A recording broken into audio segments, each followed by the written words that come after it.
ल आज अलिकति कम्प्युटरको भित्री कुराहरू खोथलौँ है त। हुन्छ। हामीसँग श्रोताले पठाउनु भएका केही सामग्रीहरू छन्।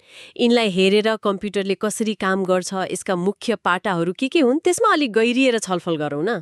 एकदम। अब कम्प्युटर भन्ने बित्तिकै हैन एउटा इलेक्ट्रोनिक मसिन त भइहाल्यो, डाटा लिने, त्यसलाई चलाउने अनि नतिजा दिने। हो, त्यो त आधारभूत कुरा भयो, तर आज अलि भित्रै छिरेर हेरौँ। अवश्य। यसको सुरुवातलाई हेर्दा त कहाँ त्यो हिसाब गर्ने एबेकस, कहाँ आजको यत्रो सानो चिप। लामो यात्रा छ नि। हो त नि, कस्तो थियो रे त्यो विकासक्रम? भ्याक्युम ट्युबबाट सुरु भएको होइन? हो, पहिले भ्याक्युम ट्युब, त्यसपछि ट्रान्जिस्टर आयो, अनि इन्टिग्रेटेड सर्किट जसलाई आइसी भन्छौँ। आइसी हो, अनि बल्ल माइक्रो प्रोसेसर। हरेक चरणमा कस्तो भने कम्प्युटर सानो हुँदै गयो, छिटो चल्ने भयो, अनि शक्तिशाली पनि। साँच्चै अचम्म लाग्दो छ यो गति। एकदमै। अनि यो कति छिटो चल्छ, कति सामान अट्छ भनेर नाप्ने तरिकाहरू छन् नि। Hertz, giga hertz, byte, gigabyte, terabyte. सामान्य मान्छेलाई त यो नम्बरहरूले के फरक पार्छ भन्ने हुन्छ, अलिकति प्रस्ताइदिनुस् न। त्यो त महत्त्वपूर्ण छ।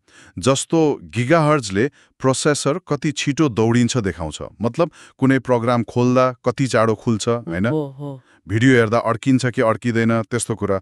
अनि त्यो गिगाबाइट वा टेराबाइट चाहिँ कति डाटा राख्न सकिन्छ भन्ने हो।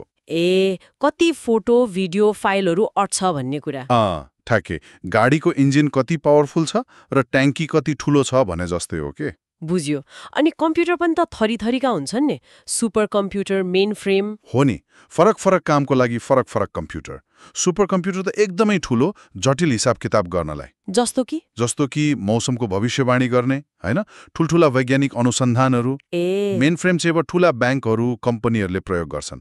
हजारौं मान्छेको डाटा एकैचोटि चलाउनु पर्यो नि त। हो। मिनी कम्प्युटर अलि सानो भयो, अनि हामीले घरमा अफिसमा चलाउने यी ल्यापटप, डेस्कटप चाहिँ माइक्रो कम्प्युटर हुन्। हामीले चलाउने चाहिँ माइक्रो कम्प्युटर।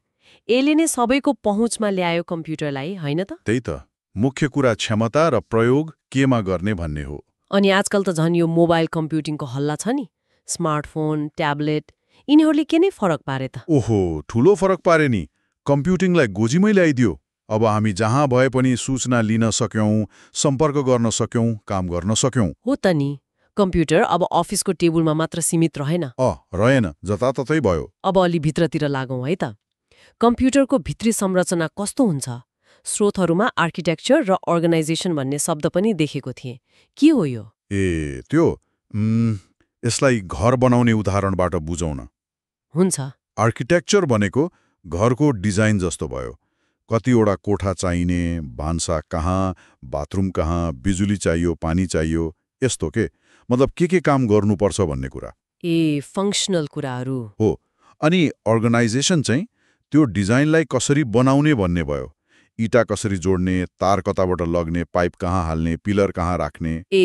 बनाउने तरिका, संरचना। त्यो संरचनागत विवरण भयो। यी दुईटै मिलेपछि मात्रै कम्प्युटरले राम्रोसँग काम गर्छ। नारुहोदो, आइसी। अनि यसका मुख्य भागहरू के हुन् त? सीपीयू, मेमोरी, इनपुट आउटपुट, यिनीहरू कसरी जोडिएका हुन्छन्? मुख्य भागहरू यिनै हुन्। सीपीयू माने सेन्ट्रल प्रोसेसिङ युनिट लाई कम्प्युटरको दिमाग भन्दा हुन्छ। दिमाग हो। यसको पनि मुख्य हिस्सा माइक्रो प्रोसेसर भयो। यसैले सबै हिसाब किताब, निर्णय गर्ने काम गर्छ। अनि मेमोरीले चाहिँ डाटा र निर्देशनहरू स्टोर गर्छ, राख्छ। इनपुट उपकरण जस्तै कीबोर्ड, माउसले हामीलाई कम्प्युटरलाई निर्देशन दिन मद्दत गर्छ। अनि आउटपुट उपकरण जस्तै मोनिटर, प्रिन्टरले नतिजा देखाउँछ।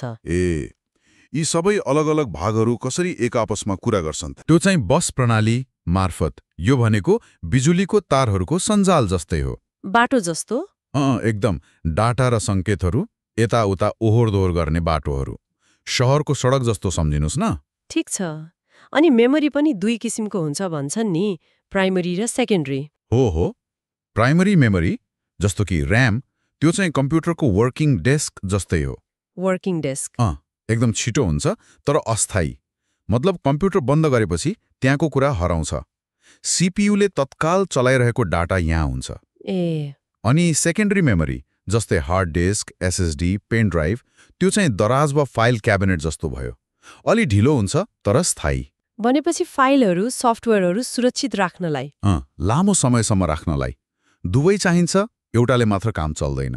अनि यी सबै हार्डवेयरका टुक्राहरू जस्तै पेन ड्राइभ, मोनिटर, कम्प्युटरसँग कसरी जोडिन्छन् त?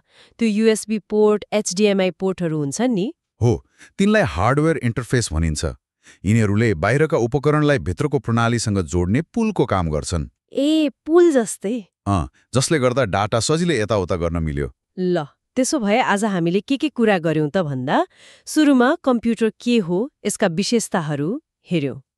अनि यसको विकासक्रम, त्यो एबाकसदेखि माइक्रोप्रोसेसरसम्मको यात्रा, नाप्ने इकाइहरू, हर्ट्ज, बाइटहरूको कुरा गर्यौं। हो, कम्प्युटरका प्रकारहरू, सुपरदेखि माइक्रो कम्प्युटरसम्म, अनि मोबाइल कम्प्युटिङको प्रभाव कस्तो छ। त्यसपछि भित्र छिरेर आर्किटेक्चर र अर्गनाइजेसनको फरक बुझ्यौं। मुख्य भागहरू, CPU, मेमोरी, इनपुट आउटपुट, अनि तिनलाई जोड्ने बस प्रणाली। हो, अनि मेमोरीका प्रकार, प्राइमरी र सेकेन्डरी। र अन्त्यमा हार्डवेयर इन्टरफेसहरू। सरसर्ती हेर्दा कम्प्युटरको एउटा आधारभूत चित्र त बन्यो नि, होइन? यी स्रोतहरूले त्यही देखाए।